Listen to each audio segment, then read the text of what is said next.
I walked in and found my wife kissing her sister's fiancé just a few hours before their wedding. I didn't make a sound, I just stood there, watching. They didn't even notice me. I pulled out my phone and FaceTimed my wife's sister. But then I heard a phone ringing from the corner of the room dash, and I saw my wife's sister standing there. She said, "You need to know something. You know that feeling when your gut's telling you something's off, but your brain keeps insisting you're just being paranoid?" Yeah, well, turns out my gut should have been running my life all along. My name's Marcus Hale, and at 41 years old, I thought I had this whole adulting thing figured out. I'm a builder, the kind of guy who can swing a hammer without breaking his thumb, fix a leaky faucet without flooding the bathroom, and measure twice so I only have to cut once. Been married to Caroline for 17 years, which in today's world basically makes us relationship dinosaurs. We're talking pre-iPhone marriage, people. That's practically prehistoric. This particular Saturday morning should have been like Christmas, and the 4th of July rolled into one. Caroline's younger sister Julia was getting hitched to some hotshot lawyer named Adrian Moore in what was supposed to be the wedding of the century. I'm talking full-blown Cinderella production. White horses, string quartet, the works. My job was simple. Help set up tables, move chairs, smile pretty, and try not to embarrass myself in front of Caroline's hoity-toity relatives who still think I'm not good enough for their precious daughter. But something felt wrong from the moment I rolled out of bed. The house had this weird energy, like when you walk into a room right after people stop talking about you. You know that vibe. Heavy, awkward, loaded with secrets you're not supposed to know about. Caroline had been acting sketchy for weeks, and I kept telling myself it was just wedding stress. Hell, Julia was her baby sister, and Caroline had been micromanaging every detail like she was planning the D-Day invasion. The house was too damn quiet for a morning when we should have been running around like headless chickens. No sound of Caroline's hairdryer, no clatter of coffee mugs, no morning news blaring from the kitchen TV. Just this unsettling silence that made my skin crawl.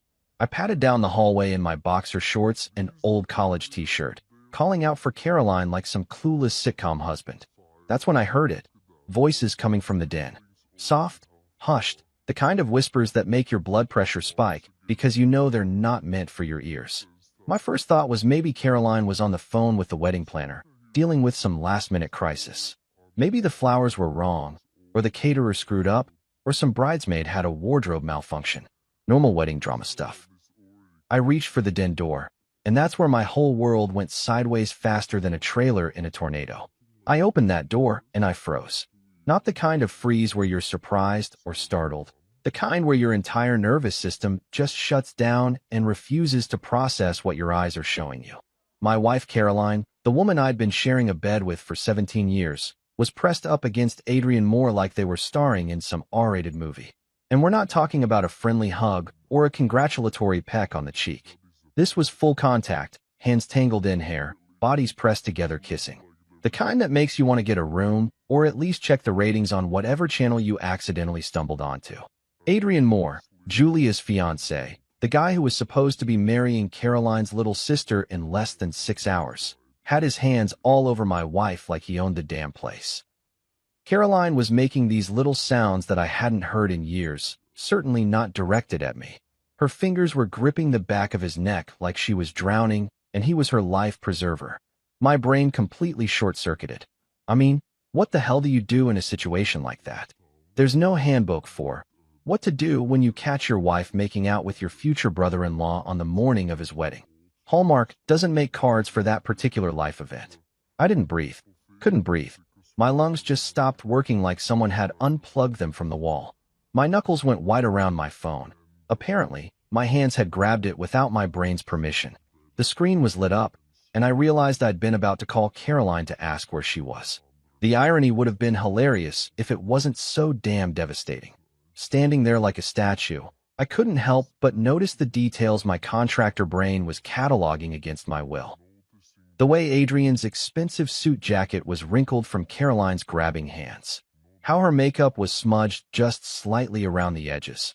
Makeup she'd spent an hour perfecting for her sister's wedding photos.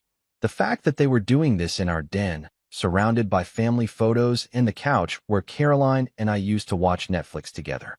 The worst part wasn't even the betrayal itself, it was how natural they looked together. Like this wasn't their first rodeo, if you catch my drift. There was a familiarity in the way they moved, a rhythm that spoke of practice. This wasn't some heat-of-the-moment mistake or a wedding stress breakdown. This was choreographed, rehearsed, routine. My phone buzzed in my death grip, some notification that might as well have been a fire alarm for how much it startled me. But they were so wrapped up in each other that they didn't even notice. Caroline whispered Adrian's name like it was a prayer, like she'd been practicing it, savoring it. The same voice she used to whisper my name, back when we still had those kinds of moments. Standing there in my ratty boxers and college t-shirt, watching my wife betray not just me, but her own sister, I felt like the biggest fool who ever walked the earth. 17 years of marriage, and I'd been living with a stranger. A woman who could smile at breakfast, help me plan our future, then sneak around with the guy who was supposed to become family in a few hours. The builder in me wanted to assess the damage, figure out what could be salvaged and what needed to be torn down completely. But the husband in me was drowning in a cocktail of rage, humiliation, and heartbreak that tasted like battery acid in the back of my throat. They still hadn't noticed me standing there like a deer in headlights, which somehow made it worse. I was invisible in my own house, watching my own life implode in real time, while the two people who were supposed to love and respect me treated me like furniture. That's when I knew my gut had been right all along. Something was definitely wrong in the House of Hale, and it was about to get a whole lot wrong. Chapter 2, The Silent Witness. They still hadn't noticed me standing there like some kind of perverted statue in a really twisted museum exhibit. I guess when you're busy playing tonsil hockey with someone who isn't your spouse, peripheral vision becomes optional. Adrian's hands were tangled in Caroline's hair. The same hair I used to brush when she was sick. The same hair that used to smell like vanilla and now probably smelled like lies and cheap cologne. Caroline whispered his name again, Adrian, like she was tasting expensive wine instead of destroying 2 marriages and a family. She said it with this breathiness that made my stomach do gymnastics routines I didn't sign up for. The way she owned that name, rolled it around in her mouth like she'd been practicing. It made me want to punch something, preferably Adrian's perfectly straight teeth. My phone was still clutched in my white-knuckled grip, and my thumb started moving like it had a mind of its own. One click and I could FaceTime Julia, show her exactly what kind of Prince Charming she was about to marry. My finger hovered over her contact like I was defusing a bomb. Which, let's be honest, I basically was. Julia's face would fill my screen, all bright and happy and trusting, probably already getting her makeup done for the biggest day of her life that was about to become the worst day of her life. The sick part of my brain started imagining the conversation. Hey Julia, sorry to interrupt your wedding prep, but your sister's currently making out with your fiancé in my den. Want me to get a better angle for the video? Yeah, that'd go over real well. Nothing says family bonding like destroying someone's world via smartphone. But then something made me freeze up even more than I already was, which I didn't think was physically possible. From somewhere in the far corner of the room, another phone started ringing. Not the generic iPhone ringtone. This was Here Comes the Sun by the Beatles, Julia's signature ringtone that she'd had since high school because she said it reminded her that every day was a fresh start. I turned toward the sound like a robot with rusty joints, my brain struggling to process what was happening. Julia was standing there, not on my phone screen where she should have been, getting her hair done and being blissfully ignorant. In the actual room, in the flesh, eyes red and puffy like she'd been crying, still clutching her wedding dress to her chest like a shield. Marcus, she said quietly, and her voice had this quality I'd never heard before, like broken glass wrapped in velvet. Not loud enough to interrupt the Caroline and Adrian show, but clear enough to cut through my shock. You need to know something. My brain did this weird stuttering thing where it couldn't decide which crisis to focus on. Here I was, catching my wife cheating, and now Julia, sweet, innocent Julia who still believed in fairy tales and happy endings, was standing there looking like someone had just told her Santa Claus was actually a registered sex offender. The timing was so ridiculous it would have been funny if it wasn't so goddamn tragic. It was like we were all actors in some twisted soap opera, except nobody had given us the script, and we were all improvising our way through hell. Julia's eyes weren't on me anymore. They were locked on her sister and her fiancé, who were still going at it like they were trying to win some kind of Olympic medal for adultery. Her face had this expression I'd never seen before, like she was watching a nature documentary about predators eating their young. Fascinated and horrified at the same time. I wanted to say something, anything, to break the awful silence that seemed to surround us like a force field. But what do you say? Sorry you had to see this. Well, this is awkward. At least the wedding cake won't go to waste. My mouth felt like it was full of sawdust and broken promises. Julia's dress was this gorgeous ivory creation that probably cost more than my truck. All delicate lace and tiny buttons that would take an engineering degree to figure out. She was holding it like it weighed 1,000 pounds, and I realized she'd probably been coming to get ready at our house like they'd planned. Caroline was supposed to help her into the dress, do that whole sisterly bonding thing that women do before weddings. Instead, Julia got a front row seat to the Caroline and Adrian Variety Hour, featuring betrayal, deception, and a complete disregard for basic human decency. Talk about your wedding day surprises. The whole scene was so surreal, I kept waiting for someone to yell, "Cut!" and tell us it was all just a really elaborate prank. But Adrian kept whispering sweet nothings in Caroline's ear. Caroline kept making those little sounds that used to be reserved for me. And Julia kept standing there like a wedding dress-wielding ghost of Christmas future. I found myself studying Julia's face, looking for signs of what she was thinking. She'd always been the emotional one in the family, the one who cried at commercials and cheered for the underdog in every movie. But right now, she looked eerily calm, like she was doing complex math in her head or planning someone's murder. Maybe both. The worst part was how ordinary the room looked otherwise. Same family photos on the mantle, same stupid throw pillows Caroline insisted on buying at every home goods store in a 50-mile radius. Same coffee table with the ring stains from where I forgot to use coasters. Everything exactly the same, except for the two people destroying lives in the middle of it all.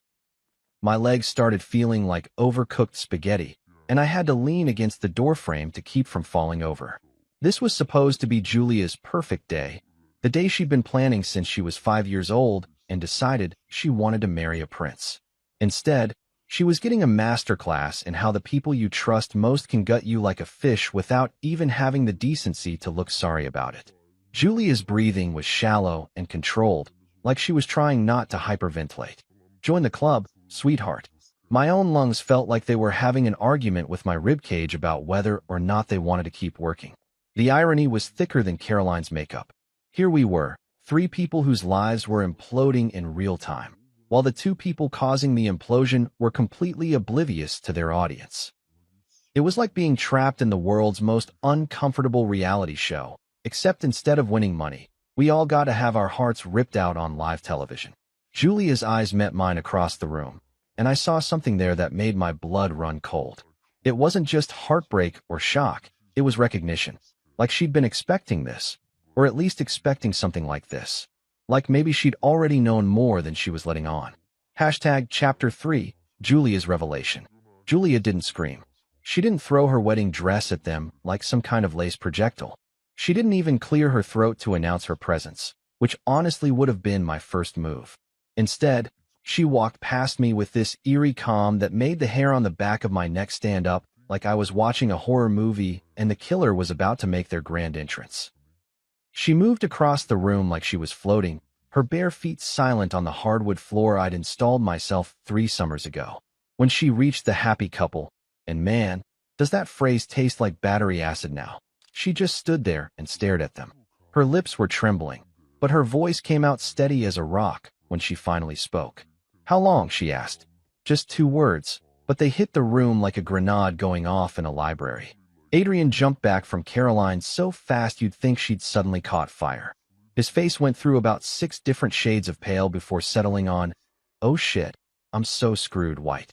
Caroline spun around with her mouth hanging open like a broken mailbox, and for a second, nobody said anything. The silence was so thick you could have cut it with a butter knife. Adrian started stammering like a broken car engine trying to turn over. "Julia, we were just, this isn't what it looks like." And I'm thinking, really, dude? You're gonna go with "this isn't what it looks like" when your tongue was practically doing the tango with her sister's tonsils 5 seconds ago? That's the best legal mind money can buy. Caroline bit her lip so hard I thought she might draw blood, and she got that deer-in-headlights look that meant her brain was running through every possible excuse at light speed. I'd seen that expression before, usually right before she told me the credit card bill was higher than expected because of unexpected expenses. But nobody answered Julia's question. Not a damn word. They just stood there looking guilty as sin and twice as stupid, like two kids caught with their hands in the cookie jar, except the cookie jar was someone's marriage and the cookies were made of pure betrayal. Julia turned to me then, and I swear to God, her eyes looked about 20 years older than they had 5 minutes ago. "Marcus," she said, and her voice had this quality that made my stomach drop into my work boots. "You've been living in a lie too." My heart started doing this weird, thudding thing, like it was trying to escape through my throat. What the hell did that mean? I thought I was just the unlucky bastard who walked in on his wife's extramarital activities. But Julia's expression suggested this rabbit hole went a lot deeper than I'd thought. She pulled out her phone with hands that weren't quite steady, and I noticed her engagement ring catching the morning light. The same ring Adrian had probably picked out while planning to screw around with her sister. The irony was so thick it was practically choking me. What she showed me on that phone screen made my knees buckle like I'd been hit with a sledgehammer. Text messages. Dozens of them. Maybe hundreds. All between Caroline and Adrian. And they went back months. Not weeks, not days, months. This wasn't some recent development or a moment of weakness. This was a full-blown relationship that had been happening under everyone's noses. The messages were detailed, and I mean the kind of detailed that makes you wish you'd never learned to read. Hotel room numbers, meetup times, inside jokes that made me want to punch through a wall. There were screenshots of bank statements showing cash withdrawals that Caroline had somehow hidden from our joint account. Photos that made my brain refuse to process what I was seeing because it was too damn much to handle. It wasn't a fling, Julia said, her voice barely above a whisper, but somehow loud enough to fill the entire room. It was an affair. A whole second relationship happening right under your roof, Marcus. I felt like someone had just told me that gravity was optional and the sky was actually green. Everything I thought I knew about my life, my marriage, my wife, all of it was apparently just carefully constructed bullshit designed to keep me in the dark while they played house behind my back. Caroline finally found her voice, and when she did, it came out like a squeaky toy being stepped on. "Julia, honey, you don't understand." "Don't." Julia's voice cut through Caroline's attempted explanation like a hot knife through butter. "Don't you dare call me honey. Don't you dare try to explain this away like it's some kind of misunderstanding." The worst part was reading the timestamps on those messages. Date nights when Caroline said she was out with girlfriends. She was with Adrian. Weekend work conferences that I thought were legitimate. Hotel room rendezvous. The time she said she was helping Julia with wedding planning. Apparently, wedding planning was code for playing hide the salami with the groom. I scrolled through more messages, each one feeling like a small knife being twisted in my gut. Caroline complaining about me to Adrian. Adrian promising her they'd be together once he handled the Julia situation.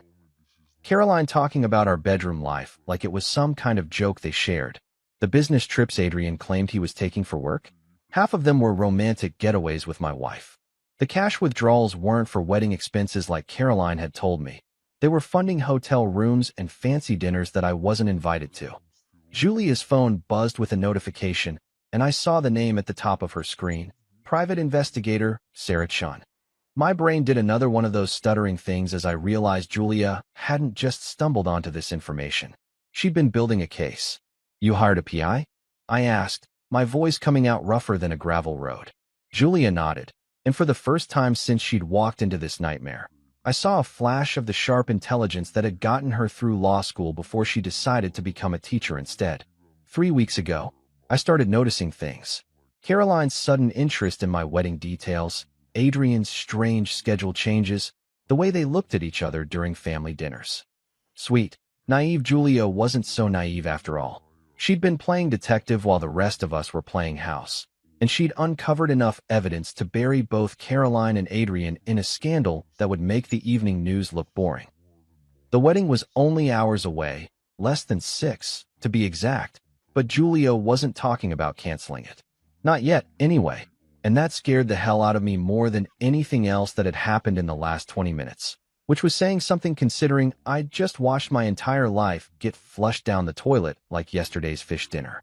"We're not calling it off," Julia said, and her voice had this steely quality that I'd never heard before. This wasn't the same woman who used to cry during those Sarah McLachlan commercials about abused animals. This was someone who'd been forged in fire and come out the other side made of pure determination and righteous fury. Caroline and Adrian were still standing there like deer caught in headlights, probably trying to figure out if they could somehow talk their way out of this mess. Good luck with that, folks. When you're caught red-handed with enough evidence to convict you in federal court, smooth talking isn't going to cut it. Julia turned to me, and I could see her building up to something that was going to knock me on my ass even more than I already was. "Marcus, you need to know that Caroline's been undermining me for years. This affair, it's just the latest chapter in a very long book of sisterly betrayal." My brain was already running on fumes from processing the adultery revelation, but Julia wasn't done dropping bombs on my psychological landscape. She pulled up more files on her phone, emails, text messages, recorded phone calls that made my blood pressure spike like a rocket heading for orbit. Caroline's been whispering to our parents, to our aunts and uncles, to anyone who'd listen that I was too soft, too naive to handle a real relationship. Julia continued, scrolling through what looked like years of documented backstabbing. She convinced Aunt Meredith that I needed guidance choosing a husband. She told Mom and Dad that I was making a mistake rushing into marriage. The pieces started clicking together like some kind of twisted jigsaw puzzle.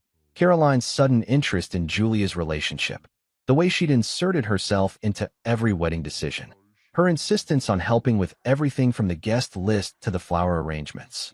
I'd thought she was being a supportive big sister. Turns out she was playing the long game, positioning herself to swoop in and steal the groom. "She's been working on Adrian for months," Julia said, her fingers flying across her phone screen like she was conducting a symphony of evidence. "Telling him I was immature, that I'd never understand his political ambitions, that he needed someone more sophisticated. Adrian had finally found his voice, and when he used it, he sounded like a politician who'd just been caught taking bribes from the mob. Julia, you have to understand, this wasn't planned. It just happened." "Bullshit." Julia's voice cut through his excuse like a chainsaw through balsa wood. "Nothing just happens for 6 months, Adrian. You don't accidentally book hotel rooms. You don't accidentally withdraw cash to hide your tracks. You don't accidentally promise my sister a partnership while promising me a marriage." Partnership. That word hit me like a brick to the face. Adrian wasn't just screwing around with Caroline. He was offering her something he'd never offered Julia. A real relationship, a future, a place in his carefully planned political career. Julia was supposed to be the trophy wife, the sweet teacher who'd look good in campaign photos. Caroline was the one he actually wanted by his side. The worst part was seeing Caroline's face during all this. She wasn't denying it. She wasn't even trying to look sorry. She had this expression like she'd been caught cheating on a test she thought she deserved to pass anyway. Like the rules didn't apply to her because she was older, smarter, more deserving of the life Julia had built for herself.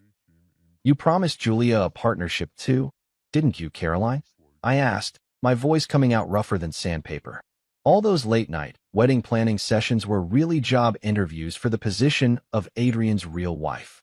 Caroline's silence was answer enough. She'd been auditioning to replace her own sister, studying Julia's relationship like it was a role she wanted to steal, learning Adrian's preferences, his ambitions, his weaknesses, then positioning herself as the better choice. Julia's eyes burned into mine with an intensity that made me feel like I was being X-rayed. "I need your help, Marcus. If we do this wrong, they'll walk away clean. Caroline will play the victim, say she was seduced by a man who was using her. Adrian will claim it was all Caroline's idea, that she pursued him. They'll spin this so they both come out looking like casualties instead of conspirators." She was right, and I hated that she was right. Adrian was a lawyer with political connections. Caroline was a master manipulator who'd been playing this game longer than Julia had been alive. If we just exposed them now, they'd find a way to turn themselves into the victims of their own scheme. "But if we do this right," Julia continued, and I could see the wheels turning behind her eyes like she was planning a military campaign. "Everyone sees who they really are. Everyone sees what they've been doing, not just to us, but to our entire family. To the people who trusted them, believed in them, supported them. My wife's betrayal had shattered me like a dropped mirror, but Julia's courage was starting to anchor me to something solid. Here was a woman who'd had her entire future stolen by the two people she trusted most, and instead of falling apart, she was strategizing. Instead of running away, she was preparing for war. "What do you need me to do?" I asked, and I was surprised by how steady my own voice sounded. Maybe some of Julia's steel was rubbing off on me. She smiled then, and it was the most terrifying smile I'd ever seen. Not because it was mean or cruel, but because it was absolutely certain. Julia had moved past the shock and pain and landed squarely in the realm of calculated justice. "I need you to help me give them exactly what they deserve," she said, "in front of everyone they've been lying to." Chapter 5, The Gathering Storm.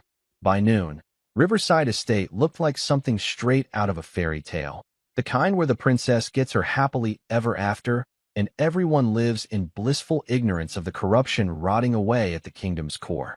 The Hale and Moore families had descended on the venue like well-dressed locusts, transforming the sprawling grounds into what probably cost more than my annual salary. Crystal chandeliers hung from every available surface, casting rainbow prisms across white silk draping that fluttered in the September breeze like expensive ghosts. The champagne was already chilling in silver buckets that probably cost more than my truck, and a string quartet was running through their rehearsals near the Rose Garden where Julia was supposed to pledge her life to a lying sack of garbage in a designer tuxedo. Guests were arriving in their BMWs and Mercedes, stepping out in suits that cost more than most people's rent and gowns that looked like they'd been personally blessed by fashion angels. The parking area looked like a luxury car dealership had exploded, with enough combined horsepower to power a small city and enough combined net worth to buy one. The whole scene was so picture-perfect it made my teeth hurt. White roses everywhere, gold accents catching the sunlight, servers in crisp uniforms carrying trays of champagne flutes, and those tiny appetizers that rich people pretend are actual food. It was the kind of wedding that would make the society pages and give other brides massive inferiority complexes for the next decade. But I knew what was coming. Julia and I had spent the last few hours planning what she called the unveiling, and I was starting to feel like I was about to watch a controlled demolition. Beautiful on the outside, but everyone inside was about to get buried in the rubble. Caroline floated through the halls of the estate like she was auditioning for the role of perfect sister-in-law in some twisted play. She'd changed into this flowing designer dress that probably cost more than my monthly mortgage payment, and she was working the crowd like a politician's wife at a fundraiser, hugging elderly relatives, complimenting other women's outfits, laughing at jokes that weren't funny. The whole performance was so flawless, it was nauseating. What really got to me was watching her with Julia's friends and family members. She'd lean in close to Julia's college roommates and whisper things that made them nod sympathetically.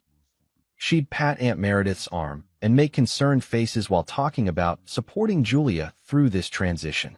The woman was literally comforting people about concerns she'd planted in their heads in the first place. I caught snippets of her conversations as I moved through the crowd, pretending to help with last-minute setup, while actually gathering intelligence for Julia's master plan. Caroline was telling Julia's grandmother that she was worried Julia might be rushing things.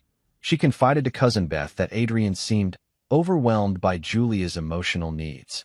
Every conversation was a masterclass in psychological manipulation disguised as sisterly concern. Meanwhile, Adrian was working his side of the room like the political animal he was born to be.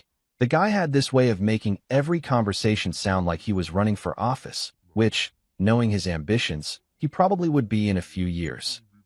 He was shaking hands with Julia's father, promising him they'd take good care of his daughter while probably planning to trade her in for her sister as soon as the ink dried on the marriage certificate. I watched him schmooze with Victor Moore, his father, who looked like he'd been carved out of marble and expensive scotch. The old man was a retired senator, and you could tell he'd passed on the family tradition of being ruthlessly charming while secretly calculating how every interaction could benefit him politically. Victor kept introducing Adrian to other guests as my son, the future congressman, like the kid had already won an election instead of just planning to destroy two families before appetizers were served.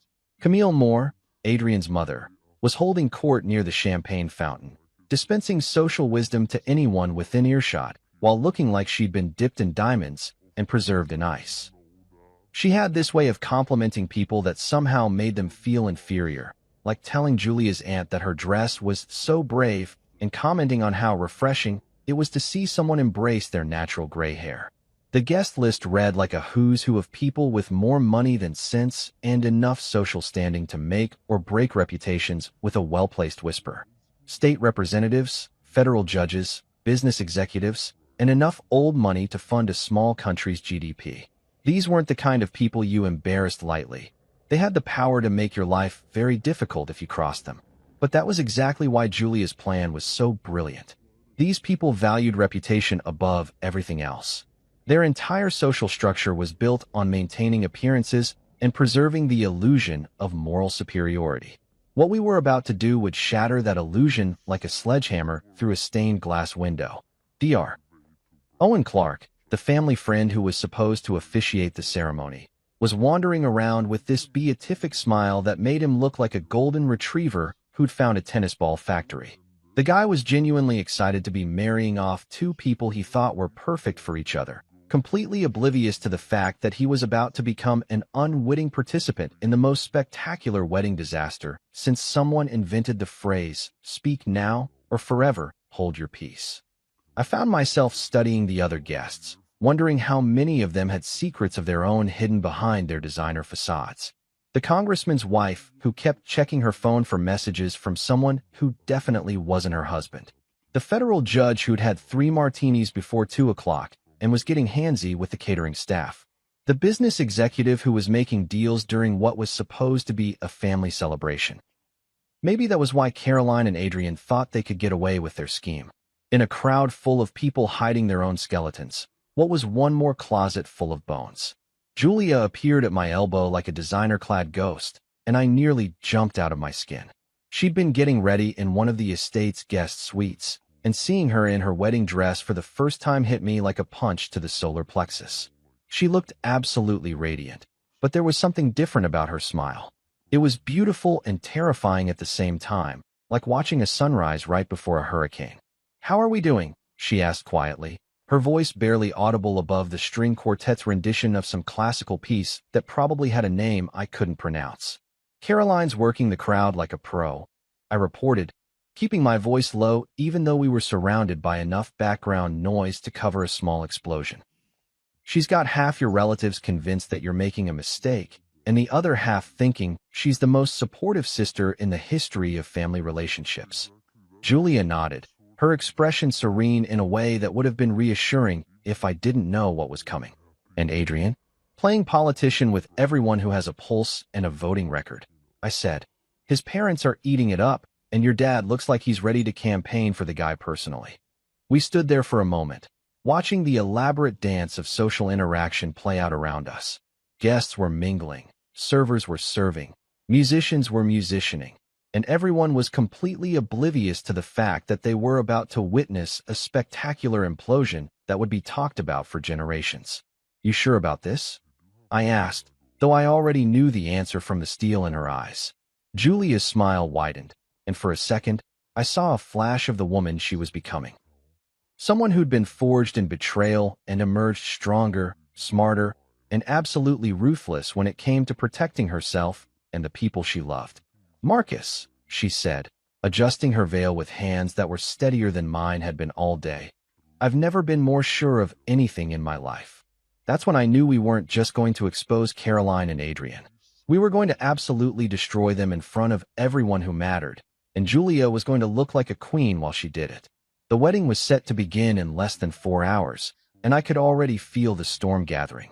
Julia wasn't just sharp as glass. She was a whole damn window factory, and she'd been manufacturing evidence while everyone else was picking out boutonnieres and arguing over seating charts. While I'd been playing the clueless husband and Caroline had been playing the devoted sister, Julia had been playing chess on a board the rest of us didn't even know existed. The AV technician was this skinny kid named Danny who looked like he'd rather be setting up sound equipment for a death metal concert than a society wedding. He had more piercings than a pincushion and tattoos that probably told the story of every bad decision he'd made since puberty. But the kid knew his stuff, and more importantly, he didn't ask questions when Julia slipped him a USB drive along with a tip that was probably bigger than his monthly rent. Just plug it in when I give you the signal.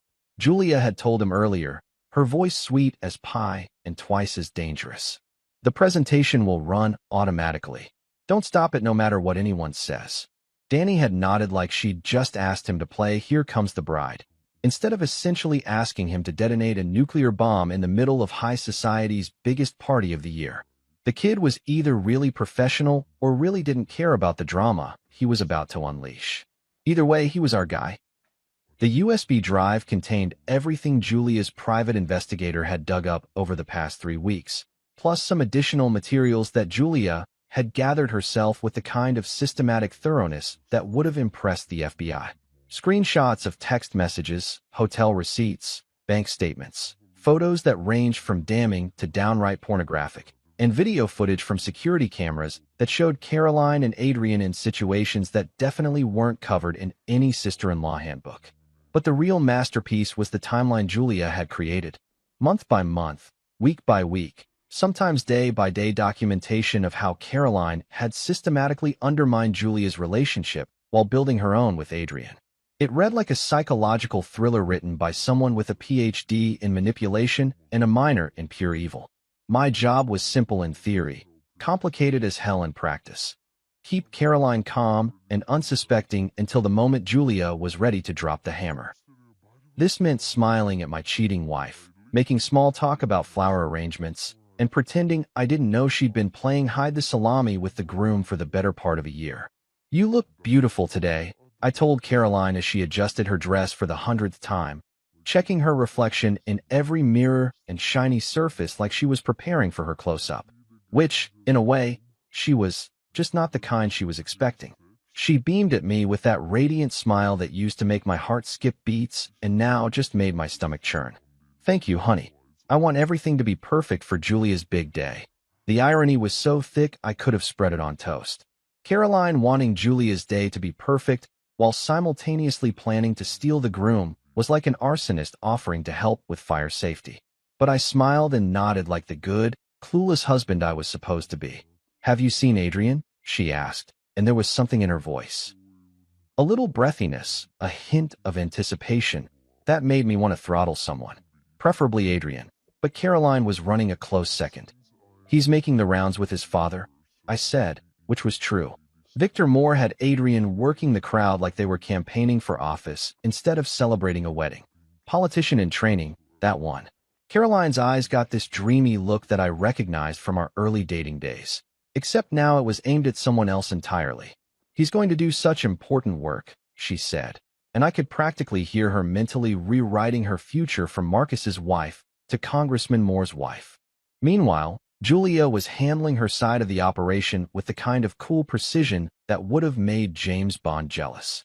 She was getting ready in the bridal suite, surrounded by bridesmaids who were completely oblivious to the fact that their friend was about to orchestrate the most spectacular revenge plot in wedding history.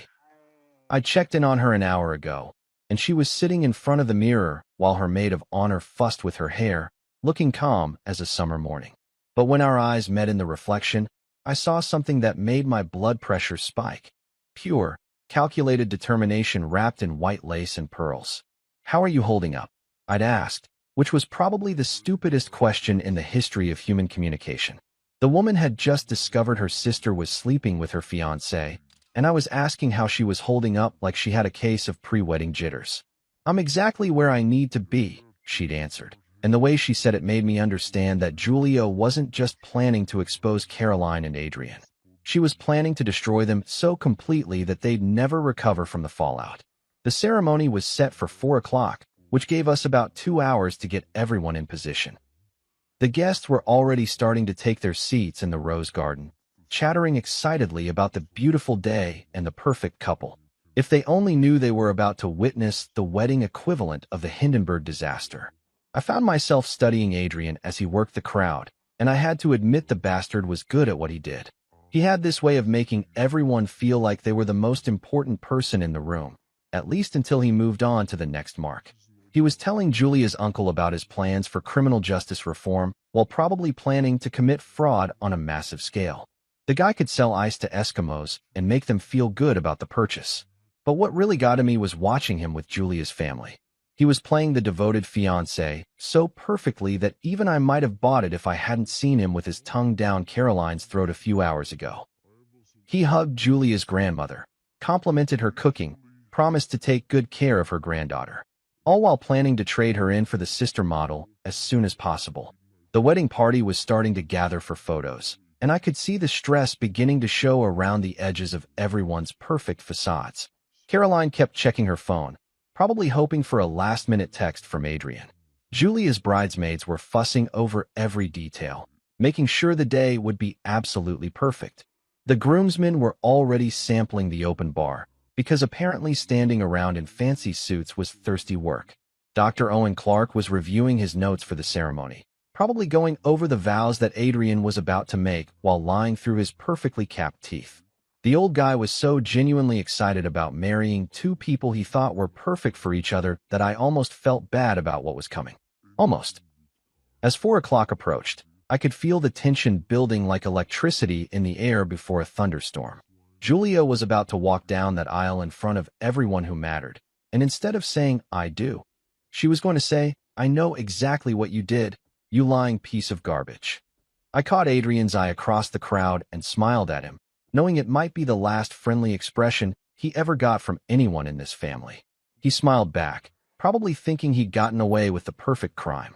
He had no idea that in less than an hour, his entire world was going to come crashing down around his ears, and it was going to be broadcast in high definition to everyone he'd ever wanted to impress. 4 o'clock hit like a gavel in a courtroom, and suddenly everyone was moving with the kind of choreographed precision that only happens at weddings and military operations. Guests were filing into their seats in the Rose Garden, adjusting their designer outfits and checking their phones one last time before the main event. The late September sun was hitting the scene just right, casting everything in that golden light that photographers kill for and brides dream about. The string quartet launched into some classical number that probably had a name longer than my grocery list, and I found myself positioned near the back with the other supportive family members who didn't rate seats in the front row. From here, I had a perfect view of the whole operation, the guests settling into their chairs like well-dressed vultures, the wedding party taking their positions like actors in a play that was about to go completely off-script. Caroline was sitting in the front row, right where the sister of the bride was supposed to sit, looking like butter wouldn't melt in her mouth. She'd chosen this soft blue dress that made her look innocent and supportive, the perfect picture of the devoted older sister who just wanted her baby sister to be happy. If I didn't know better, I might have bought the act myself. Hell, 3 hours ago I had bought the act. She kept dabbing at her eyes with a lace handkerchief, playing up the emotional sister routine for everyone around her. Aunt Meredith kept patting her arm sympathetically, probably thinking Caroline was just overwhelmed with happiness for Julia. If only the old lady knew that Caroline's tears were probably from the stress of keeping her lies straight, not from sisterly joy. Victor Moore was holding court in the second row, surrounded by what looked like half the state legislature and a federal judge or two. The old politician was in his element, shaking hands and making small talk about campaign contributions and judicial appointments. To him, this wedding was just another networking opportunity, a chance to show off his son's prize catch and expand his political influence. Camille Moore sat beside her husband like an ice sculpture dressed in Chanel, her expression somewhere between gracious and constipated. She'd probably spent more on her outfit than most people spend on their cars, and she wore it like armor against the common folk who dared to breathe the same air as the Moore family dynasty. The groomsmen were lined up at the altar looking like a catalog for expensive bad decisions.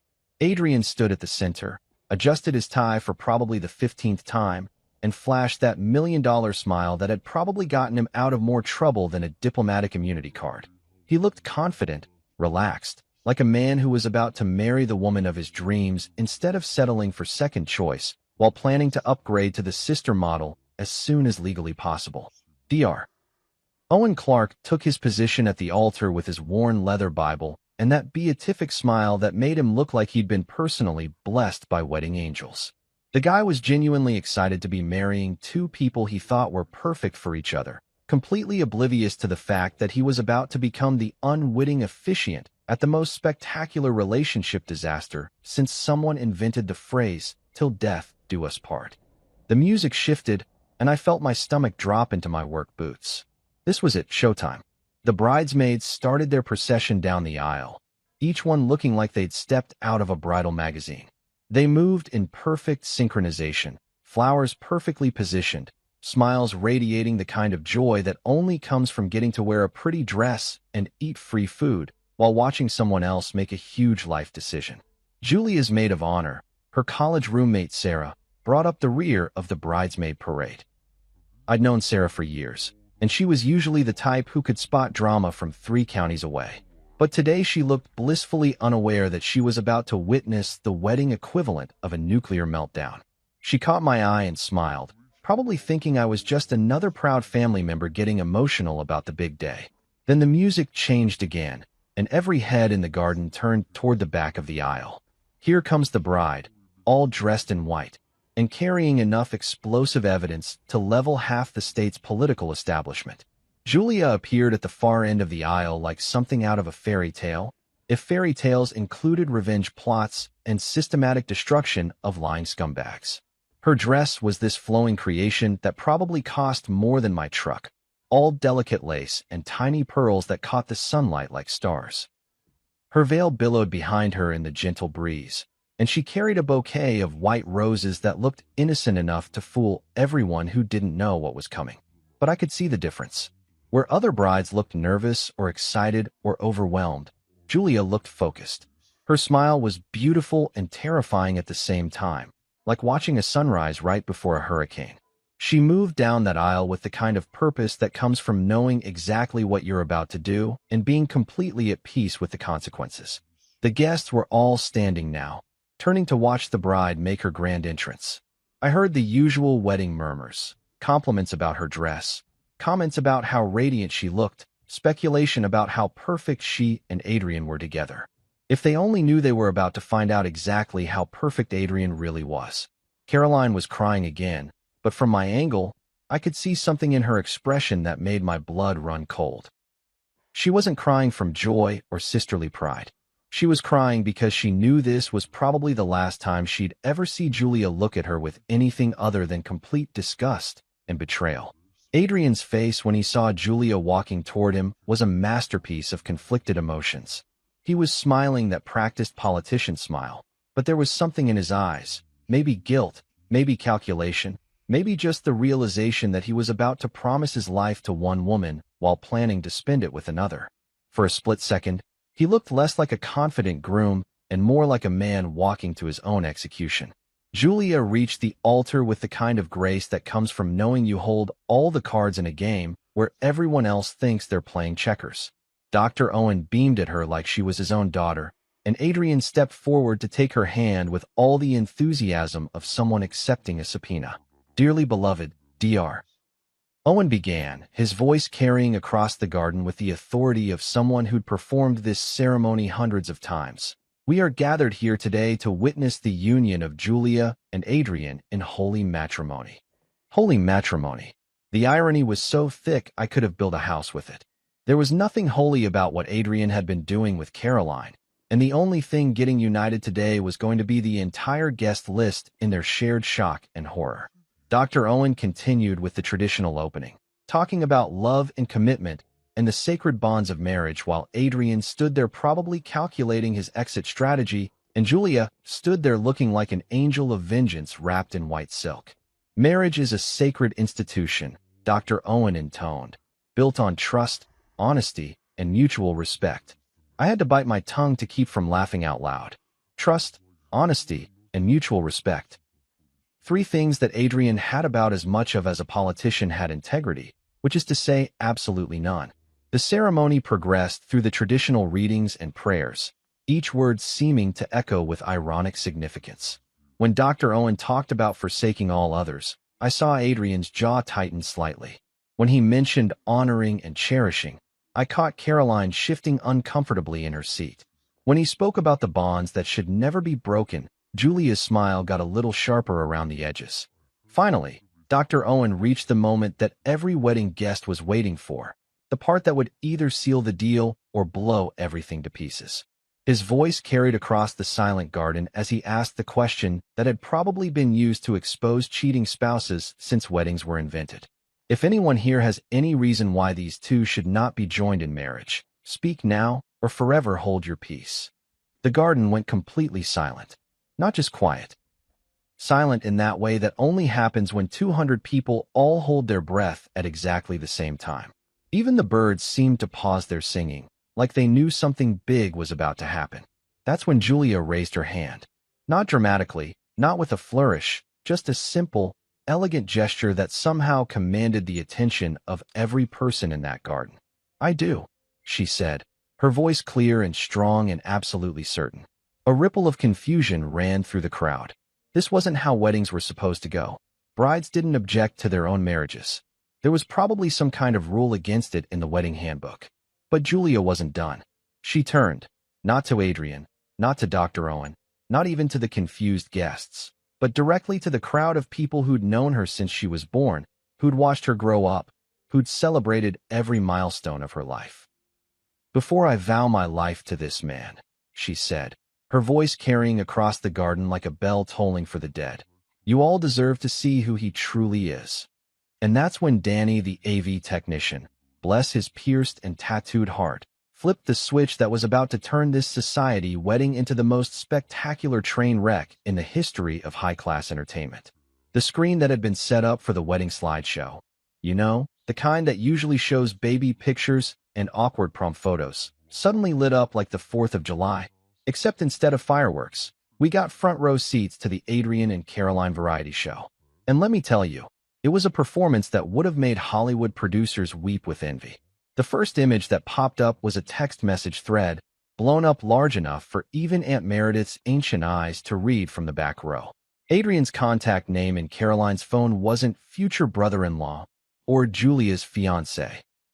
It was "my love," with a heart emoji that made my stomach turn like a washing machine full of broken glass.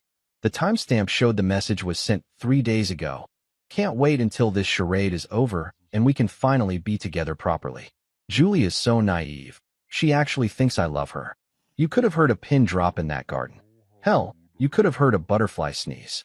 200 people who'd been chattering and celebrating just seconds before were now staring at that screen like it was showing footage of aliens landing on the White House lawn. But Julia wasn't done. Oh no, she was just getting warmed up.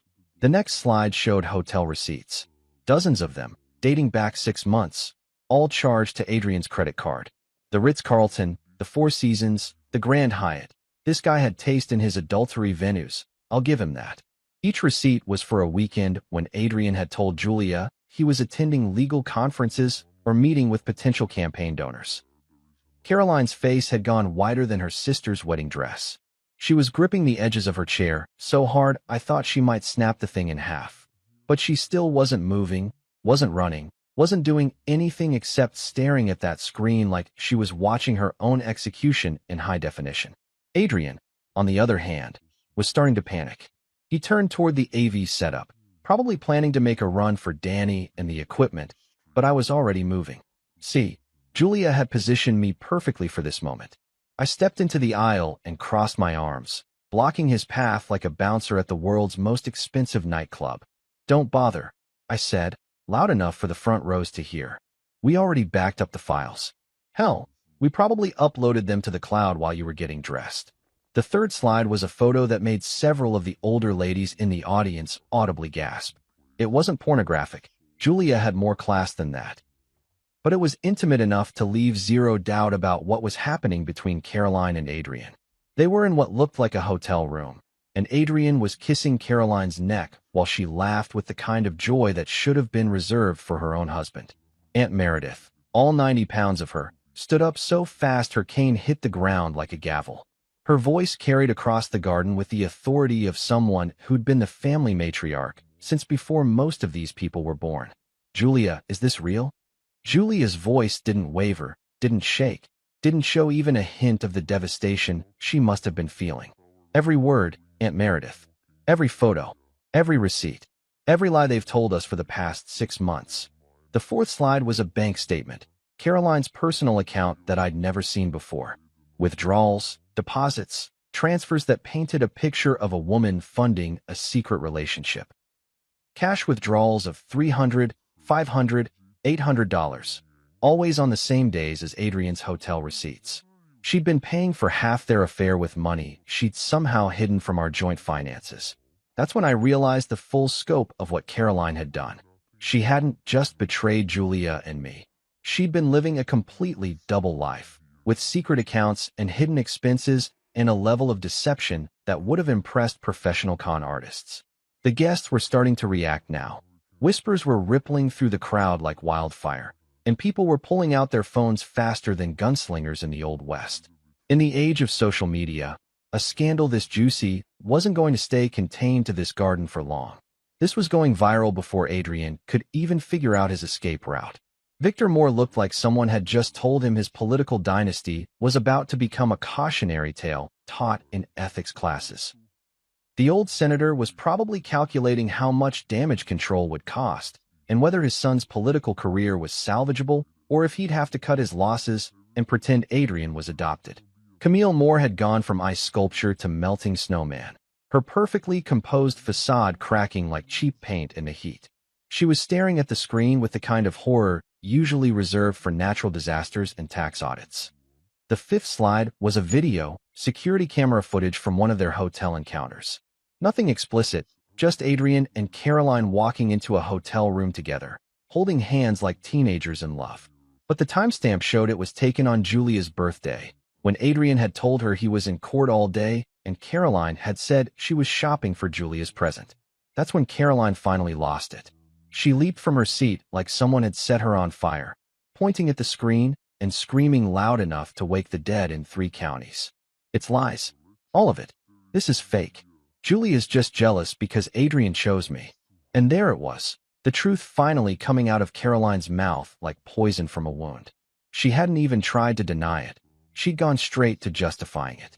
In front of 200 people, including her parents, Julia's friends, and enough political connections to end Adrian's career before it started. Julia turned to face her sister with the kind of calm that comes from knowing you've already won the war. Chose you for what, Caroline? To be his mistress while he married me for my trust fund and family connections? Or did he promise you something more? The sixth slide answered that question. It was a recorded phone conversation. Apparently, Julia's private investigator had been thorough enough to get wiretapping involved. Adrian's voice came through the garden speakers clear as a bell.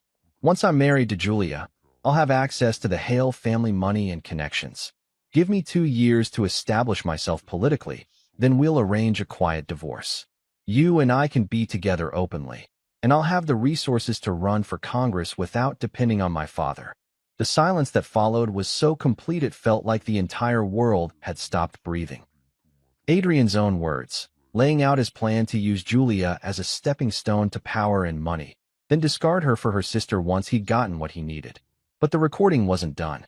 Caroline's voice came next, and it was like listening to a stranger wearing my wife's vocal cords. What about Marcus? He still doesn't suspect anything, but I can't keep this up forever. Living with him, pretending to love him, it's making me sick. Adrian's laugh on the recording was the kind of sound that makes you want to shower with bleach. Marcus is useful for now. He keeps you looking respectable, and his construction business gives us a perfect cover for our meetings. We'll deal with him when the time comes. Deal with me. Like I was a problem to be solved instead of a human being whose life they'd been systematically destroying. I felt something cold settle in my chest, a kind of rage so pure and focused it was almost peaceful. The seventh slide was a timeline. Months of careful documentation showing how Caroline had undermined Julia's confidence, isolated her from friends, and positioned herself as the superior choice for Adrian's affections. Text messages where Caroline told Adrian that Julia was too emotional for political life, too naive to understand his ambitions, too clingy to give him the space he needed to succeed. The eighth slide showed financial records that proved Adrian had been stealing from his law firm's client accounts to fund their affair. Hotel rooms, expensive dinners, jewelry for Caroline. All of it paid for with money that belonged to other people. The guy wasn't just an adulterer. He was a white-collar criminal who'd been using stolen funds to seduce my wife. By now, half the guests were on their phones, and I could hear fragments of urgent conversations. You need to see this. It's unbelievable. The wedding just. Social media was probably melting down as photos and videos of the presentation spread faster than gossip at a high school reunion. Dr. Owen Clark looked like someone had just explained quantum physics to him using interpretive dance. The poor guy was still holding his Bible, probably wondering if there was a scripture that covered this particular situation. I made a mental note to buy the man a drink later, several drinks, actually. The ninth slide was the coup de grace, a photo of Caroline and Adrian in bed together, taken just this morning while I'd been setting up chairs and Julia had been getting her hair done. They were asleep, tangled up in hotel sheets, and the timestamp showed it was taken at 9:47 a.m., less than 6 hours before Adrian was supposed to pledge his eternal love to Julia. The crowd erupted like a volcano full of designer outfits and social scandals. People were standing, pointing, arguing, and taking pictures faster than paparazzi at a celebrity meltdown. The carefully orchestrated wedding had turned into the most spectacular train wreck in the history of high society entertainment.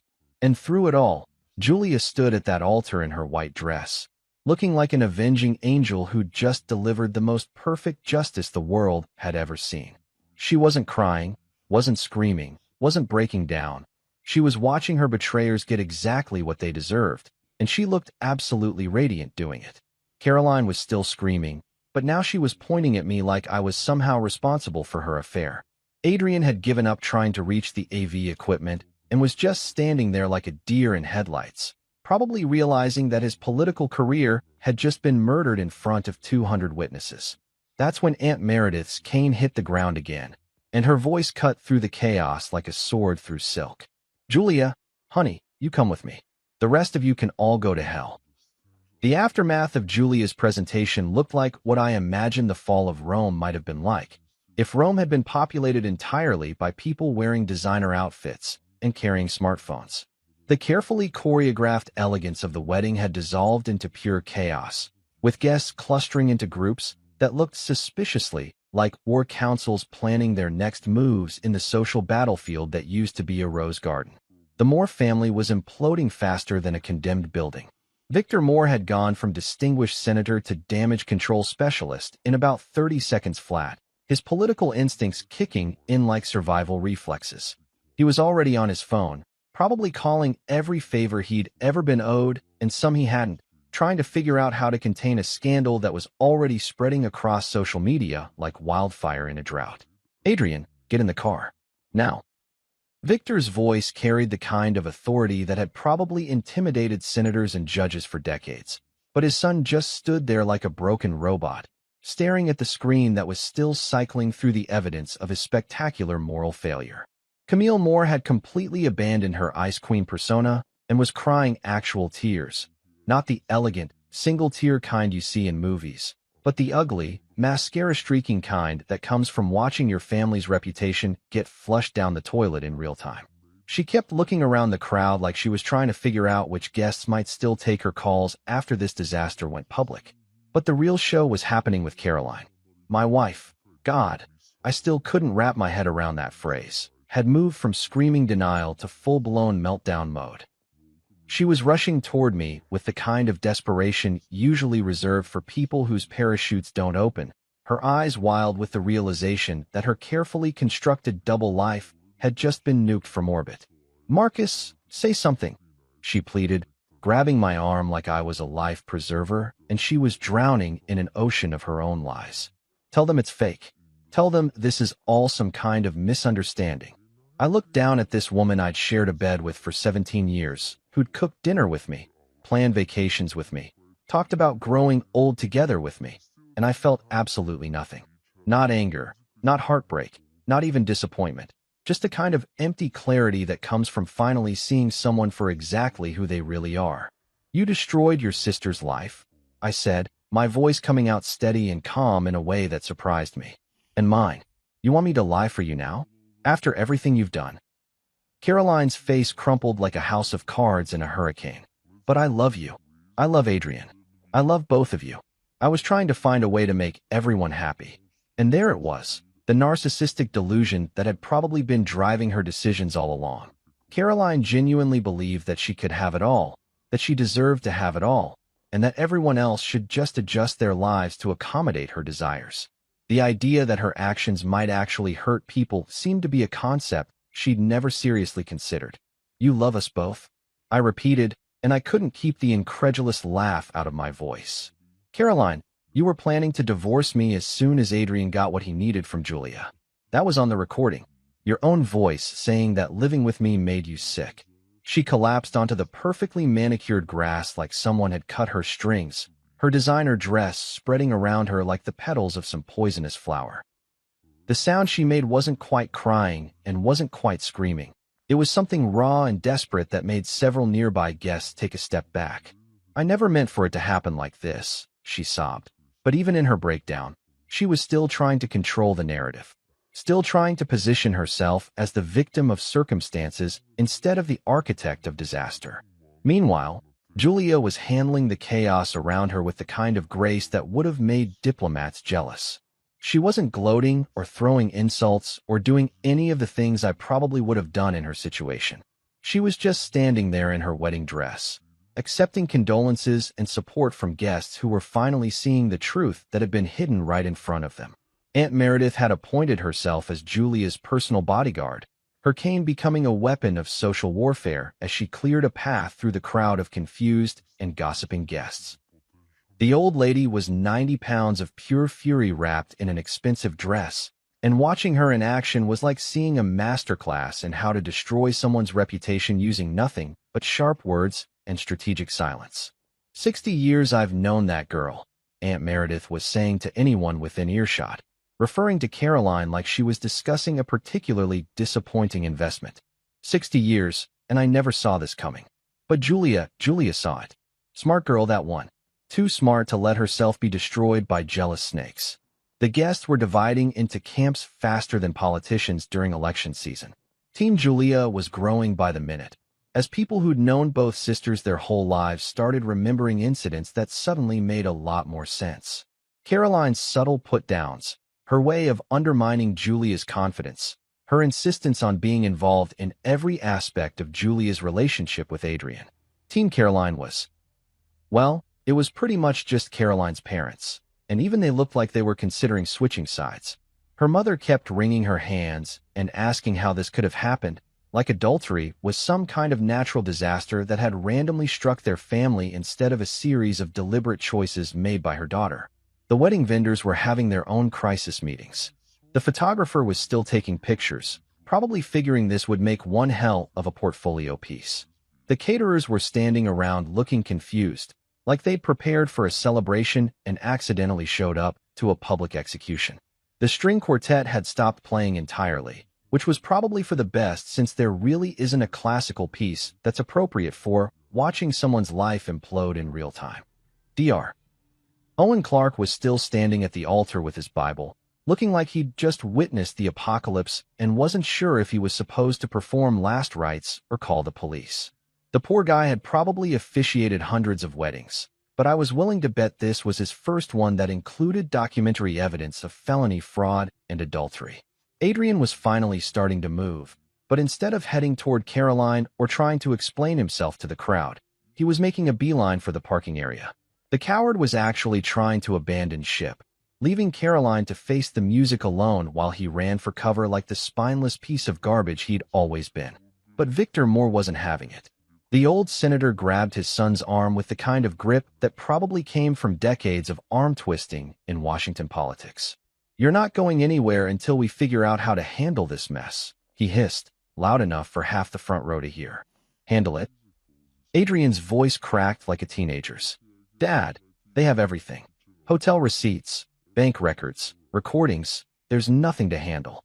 It's over." And that's when I realized something that made me feel oddly better about the whole situation. Adrian wasn't just a cheating scumbag. He was a weak cheating scumbag. When the pressure was on, when he couldn't charm or manipulate his way out of trouble, he folded faster than a lawn chair in a tornado. The crowd was thinning as guests started making their excuses and heading for the exits, probably eager to get home and start spreading the gossip before the story got away from them. But enough people remained to form a proper audience for Caroline's complete meltdown, which was reaching operatic proportions. She was alternating between begging me for forgiveness and screaming at Julia for ruining everything, like she couldn't decide which victim role would get her the most sympathy.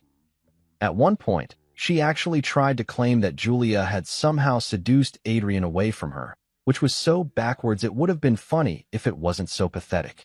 Julia's always been jealous of me, Caroline wailed to anyone who would listen. She couldn't stand that Adrian loved me more than her. She made up all of this to destroy my happiness. But the evidence was still cycling on that screen, and Caroline's version of events required the kind of mental gymnastics that would have impressed Olympic judges. You can't fake hotel receipts from 6 months